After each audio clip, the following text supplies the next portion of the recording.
If you have fallen more times than you can count, it is time to pick yourself back up, dust yourself off, and try again. I know how frustrating it can be when it seems like you keep hitting obstacle after obstacle, but what if that obstacle that's in your path is your path?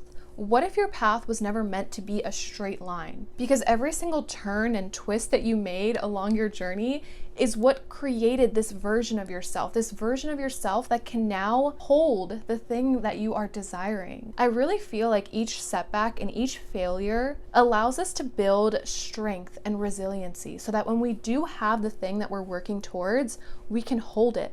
It's kind of like when people win the lottery and then they end up blowing all the money.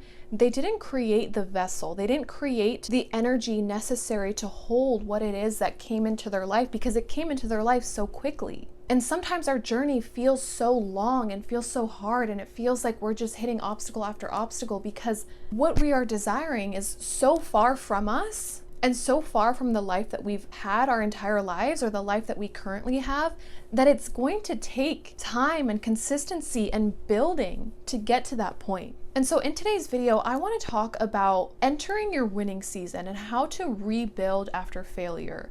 Your winning season is essentially a season of your life where things start to align for you. You do actually start to see results in your life. You start to learn from your failures. You start to really make changes in your life to align yourself to the path that you're working towards. I'll be sharing the mindset shifts and the practical action steps you can take to turn this challenging season in your life into your winning season. If you like these kinds of videos, definitely make sure to hit the subscribe button, hit the little notification bell, and without further ado, let's get into it. If you want to do anything worthwhile in this life, it is impossible to avoid failure. The only way to avoid failure is if you do absolutely nothing. If you just stay on the same exact path that you're on without changing anything at all, without going after anything new in life.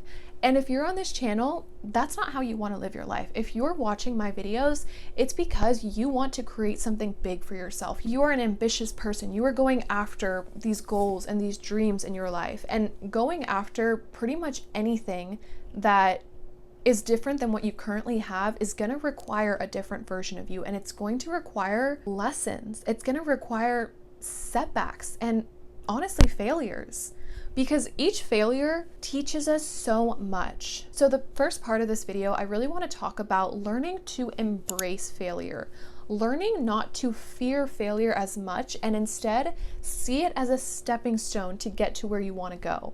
Can you imagine if the very first time you fell on the floor as a little kid, you just laid there and you decided, I'm never walking again. Walking is just not meant for me. This just must be my sign that I'm not going to walk. And you never walk again. You never even try. That would be crazy. You don't do that. If you've ever been around kids for a long period of time, and I've been babysitting my nephew a lot, so I really see this in him, kids are resilient. I swear that little boy, he will run around and fall 6 times, and every single time he falls, he just gets back up and keeps going. He does not let him falling faze him. He just gets up and keeps going. We are naturally resilient as human beings. We are naturally meant to overcome things and become stronger and more resilient. And I think as we get older and as we face more challenging things, and also the way we view failure, I think it has an effect on us, and it starts to become difficult for us to continue to go after things, especially when you have experienced so many setbacks. And that's something that I experienced in my time in San Diego, where it felt like nothing was going according to plan. Nothing was working out for me in the way that I wanted it to, and it was very, very challenging for me. It was very challenging for me to see the positive in my situation, to see that I could actually make it through it. And now that I'm kind of back in Florida and I'm really healing from my time in San Diego, I'm starting to feel like gratitude and appreciation for my time out there. I'm starting to see that everything had to happen that way to shape me into the person that I am now. When you stop viewing failure as a sign that you should no longer pursue something, that is when growth happens. And I used to be this way too. Whenever something would happen that wouldn't go according to my plan, or a setback would happen, or I would get rejected, or something would happen that would kind of throw me back a little bit, I would just think to myself, oh, that must be a sign. That must be a sign that this just isn't for me. It must be a sign for me to run in the opposite direction. But imagine if that little kid thought to himself, walking just must not be my thing, just must not be meant for me. Like, that is crazy. We don't think that. It's one thing if you want to decide not to pursue something because it doesn't fit your lifestyle or because you really gave it your all and you realize it's just not for you, then that's one thing. But choosing not to go after something, choosing not to pursue something simply because you failed so many times at it, you know, like my journey with business, if you watched my video all about everything I'm doing to build my business right now, I have experienced so many failures in my business, so many setbacks in my business. And I have had moments where I just wanted to give up on all of it. I wanted to go back and get a job. But then I noticed as I was going back to look for a job that like, it was equally as hard to find a job that suited me, except it wasn't a hard that I wanted to choose. I would rather choose the hard of entrepreneurship and building my own path.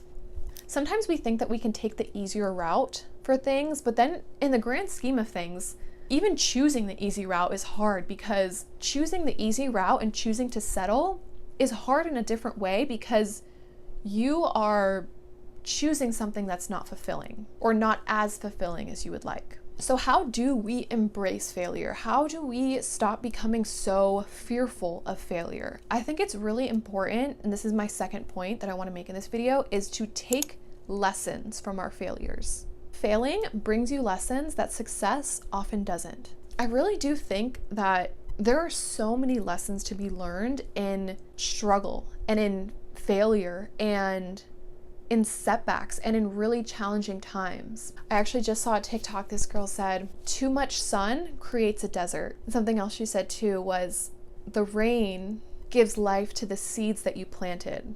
I thought that was so beautiful, because it's so true. Like, life isn't meant to be perfect. It's in the challenging and dark times that we learned so much about ourselves. We learned so much about what we truly want. I always say, contrast creates clarity. Experiencing what you don't want gives you insight into what you do want. And it also gives you motivation to go after what it is that you do want. You start to become more rooted in the things that you really want when you've experienced the opposite. When you've experienced contrast and opposition and struggle and really difficult times, you become so rooted in going after what it is that you want, because you know what life is like when you don't have those things. You know what life is like when you experience the opposite of it. I had to experience being in a really miserable job where it felt like I was just wasting my life away, to then have the motivation to start researching how to start my own business and to start taking action towards those things. Experiencing the difficult times that I experienced when I was in San Diego, I learned so many lessons from that time.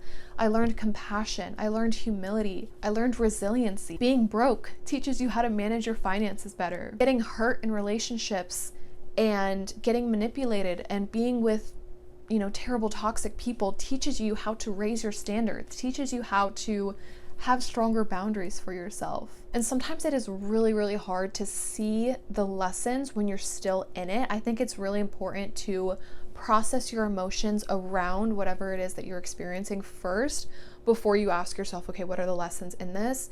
Because sometimes it takes time, especially if it's something that is really, really difficult. It does take time to start to extract those lessons from it. So some things you can ask yourself is, what did this failure teach me about myself or about my approach? And what can I do differently next time I face a similar situation? I'll also leave some more journal prompts in the description box if you wanted to go a little bit deeper into extracting lessons from your failure if you feel like you are ready for that. But this is a crucial part, because you cannot enter your winning season until you have taken the lessons from your setbacks. You need to figure out what you're going to do differently. That doesn't necessarily mean that you're going to be a brand new person or do a completely different strategy. Sometimes it's just a little shift in mindset that you need. Sometimes it's just allowing yourself more time to see results. So for example, when I first started my online business, I created an online course. And it literally took me like an entire month to create this course. I put so much into it. I really, really love this course. I posted it on my Instagram. Nothing, no sales, nothing at all from it. And after about a month, I was like, okay, I'm giving up. I'm taking this as a failure, not making any sales from it. But then a couple months later, I looked back at how often I talked about the course. 3 times. 3 times I talked about the course. And I expected people to just buy it after me talking about it only 3 times. And that made me realize, okay, next time I try to sell something, I need to talk about it a lot more, and I need like the launch period to be a lot longer. So the next time I created a course, or I think it was a program at that time, I talked about it for like 2 months, and I was actually able to make a sale that time because I talked about it enough. So sometimes it's not necessarily that you're a failure and you're not good enough and all of these terrible things that we tell ourselves. Sometimes you just need to give yourself more time. Sometimes you just need to realize that things take time to come into fruition, and that just because you're not at your end destination yet, or you're not at your end goal yet, or you're not even at your goal when you thought you would be, doesn't mean that you haven't made progress. So that's why something I learned about myself is that I actually do a lot better when I focus more on the action steps. Actually, I was listening to the Mindset Mentor podcast, and he was talking about how we are doing goal setting all wrong. And I really, really love this point that he made, because he said that, you set a goal for yourself, and like, it's good to like set a time frame. Like, okay, I want this many subscribers by the end of the year. But then you think to yourself, what action steps do I need to take to get to this goal? And then you completely forget about the timeline. Don't think about the timeline. I think I have made the mistake in the past of like being so focused on the timeline, but what you need to be more focused on is the action steps. Did I show up today? Or did I show up these 2-3 times a week, however many times I said that I was going to show up, towards my goal? Because that's what we need to be focusing on, not the timeline. Because if you consistently show up and take the action steps towards your goal, you will get there. It might not be in the time frame that you want it. Most of the time it's not. Most of the time, it either takes a little bit longer, sometimes it even takes less time. You can't be so focused on the time frame. You just need to stay consistent with it and focus on the action steps that you're putting into it. So something nobody talks about is how difficult it can be to take action when you've failed so many times. Your mind just will constantly remind you of your failure and ask you things like, what makes you think it's going to be different this time? What makes you think it will work this time? And I'll never forget what my therapist told me after I was going through a really challenging 3 months. So this was earlier this year. I had a really difficult couple of months where nothing was working out in my favor, and it felt like I couldn't get to the result that I wanted. And then I ended up pulling myself out of it. I worked through it. Things started to look up. And then I noticed how it was difficult for me to show up for myself because of those challenging 3 months. So I started going to therapy to kind of just really work on my ability to show up and take action. And I remember telling her, like, if it wasn't for my friends, if it wasn't for my family, I would have never made it through those 3 months. And she asked me, she's like, well, wait a second, how did you make it through those 3 months? And I told her exactly everything I did. I was like, I showed up, I applied to all of these jobs, I reached out to all of these clients, I went to these networking events, I did this, I did that. And she's like, okay, so what you're telling me is that you are the one who took all this action. So maybe your friends and family did provide you with support, but you are the one who took the action. You are the one who showed up and got yourself out of this situation. And I was like, wow, you're right. Like, I'm the one who pulled myself through it. And this reframe just kind of reminded me how truly resilient I am. Sometimes we look at our past failures and only see the things that went wrong, but then we forget about how we actually showed up for ourselves. And for me, in this specific instance, I wasn't too proud of myself for the way I showed up. I felt like I could have done more. I felt like I could have pulled myself out of that sooner than 3 months. Something she reminded me is that you were doing the best that you could in that moment. And maybe it took 3 months to pull yourself out of that, but maybe next time it's going to take 1 month because you've already experienced it. Every single time you experience challenging situations and you pull yourself out of it, you build strength and you build resilience, so that next time you go through something difficult, you're able to pull yourself out of it a lot quicker. I can just see a difference in myself in the way that I pull myself out of mental health problems. So in the past, anytime I would have some type of low, it would affect me for weeks. Sometimes it could be like an entire month of me just feeling off. Whereas now I've become so aware of what it feels like to enter a low that I will immediately start doing things to get myself through it. And that doesn't always mean like rushing through the process, but more so doing things to pour into myself, process whatever it is I'm going through, going to the gym, taking care of myself, showing up for myself in any way that I need to, rather than sulking and staying in these things. So I've really, really minimized the time to where it used to take me a month to get over things, a month to work through things, Whereas now it might take me a week, a couple of days even. And when you kind of focus on resiliency in yourself and you look back at the way you have pulled yourself through difficult times, you start to kind of release the fear of failure. You start to not worry so much about things falling through again, because you know that if something were to happen again, you can pull yourself out of it. I think that setbacks and failure and making mistakes and all of these things, like, it's inevitable. Things are gonna happen. It doesn't necessarily mean that it needs to completely throw us off every single time. It's just that these things happen. For whatever reason, these things happen. And it's about being resilient and strong enough to overcome these things and not allow them to define you. So once you've taken the lessons from failure and you've really processed it, it is now time to start taking practical action steps to move forward. This is how you're going to enter your winning season, is by moving forward, by starting to take action. And you will have to take action before you are ready. When I got back to Florida, I was flooded with so many feelings of failure, and it felt like my mind was just trying so hard to convince me not to continue to take action. Because like I said, when you experience failure over and over again, it becomes so difficult to take action, and your mind is just wanting to convince you to stay in where you are, because just the thought of failure can be scary after you've experienced it. So I noticed that for myself, I had to push through those thoughts. I had to force myself to show up even when I didn't feel ready. I could have waited 6 months to start posting on YouTube, to start going after my business goals, but I knew that I needed to push myself before I was ready. So it was pretty much like my 3rd week of being back here, and I was already getting back on YouTube, getting back to like working on my business and doing the things that I wanted to do to work towards my goals. So your mind might try to convince you not to take action, and you really need to push past those thoughts. And it also helps to rewire those thoughts in the moment. So another way that I really love using ChatGPT, which if you haven't seen my video all about how to reinvent yourself, I'll leave it up here. I talked about one of my favorite ChatGPT prompts about creating your dream life. But another way that I use ChatGPT is I will ask it to help me reframe my affirmations. By the way, let me know if you want me to create a video on using ChatGPT, because I swear I use ChatGPT for literally everything. I love AI. But anyways, sometimes I will just tell ChatGPT, hey, I'm having these kinds of thoughts right now.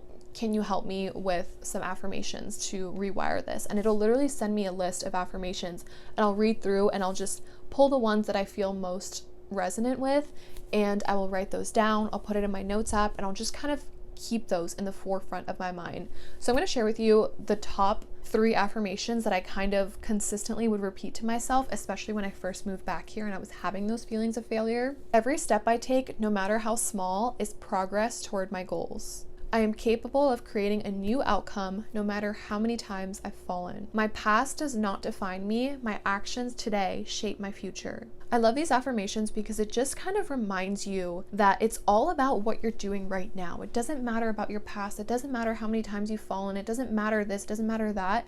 It just matters, what are you choosing to do moving forward? I think we just get so caught up in thinking about the past, thinking about how our journey looks like to other people, how we're being perceived to other people, and just all these different things that truly don't matter. They don't matter. And that's something I had to remind myself when I got back here, is none of that matters. Everybody's on their own journey. And just because I've experienced these setbacks, just because I've experienced these failures, doesn't mean that I'm doomed for the rest of my life to never feel happiness again. Like, that's almost like what my mind wanted to convince me, but it's like I can choose to create a better future for myself. Another affirmation that I really love that I was repeating to myself a lot when I first got here was, I am capable of creating a beautiful life for myself. I think when we experience failures, we kind of start to project our feelings that we're experiencing now into our future, and we can kind of just think negatively about our future because we're like, oh, that like I failed so many different times, I've had so many different setbacks that, you know, my life is just always going to be like this, and projecting like this negativity into the future. And if you watch my video all about reinventing yourself, where I did give that ChatGPT prompt for creating your dream life, this is something that really helped me to start having more positive feelings about my future and to start seeing more potential in my future rather than projecting my current feelings of failure into my future. And also seeing that not only can my future be better, but that I am capable of creating that for myself. Because again, feelings of failure and experiencing failure and rejection and these really difficult things can kind of be a hit to your confidence. And that was something that I really noticed when I came back, is I just felt like I did not have confidence in myself to go after these things anymore because of all of the different setbacks that I experienced. So part of it is like building that confidence in yourself, rebuilding that trust within yourself to go after these things that you want, and realizing that you are capable. And just because you failed in the past, just because it didn't work out the way you planned in the past, does not mean that you are now not capable of doing these things, because you are. If anything, that makes you even more capable, because you know what doesn't work. You know what doesn't work. You know the things that aren't going to get you towards your goals. So now you can zero in on focus on the things that are going to work. If anything, I think that experiencing failure and setbacks actually gives us an advantage. Experiencing these things gives you an advantage because not only do you have more lessons, more resiliency, and more confidence, you are also able to bounce back from these things a lot quicker than, let's say, somebody who never experienced any failure in their entire life. They just had it perfect, smooth sailing. It's inevitable that they're going to experience a period of their life where they have a setback. They are going to have a lot more of a challenging time going through that than you, because you've experienced it so many times and you know how to bounce back from it. You know how not to let it affect you so much. Whereas that person who hasn't experienced failure, it's going to rock their world. So what you really need to do to start taking action and moving forward is to rebuild confidence and trust in yourself, and to realize how capable you really are. And that starts with baby steps. It starts with slowly taking action. It starts with reprogramming your thoughts and thinking more positively about yourself and your future, and taking action before you're ready, doing things before you're ready. And also not being afraid to try again, If you've ever had something in your life that took you a long time, you appreciate it so much more, especially when you have experienced setbacks. It was very difficult for you to go after this thing and to actually have this thing. You appreciate it so much. Like the relationships that are slow burns, that are slow, you like ease into it, you just have a stronger love for each other versus the relationships that are right out the gate like super, super intense. There really is no point in fearing failure, because each time you fail, each time you fall down, you learn so much about yourself. You learn so much about what you want out of life, and you become stronger, more resilient. You can bounce back quicker. Let me know what you thought about this video in the comment section down below. Thank you so much for watching. I appreciate all of your guys' support and all of your comments. I love reading them and I love responding to them. So thank you so much for watching and for being here, and I will see you on my next video. Bye.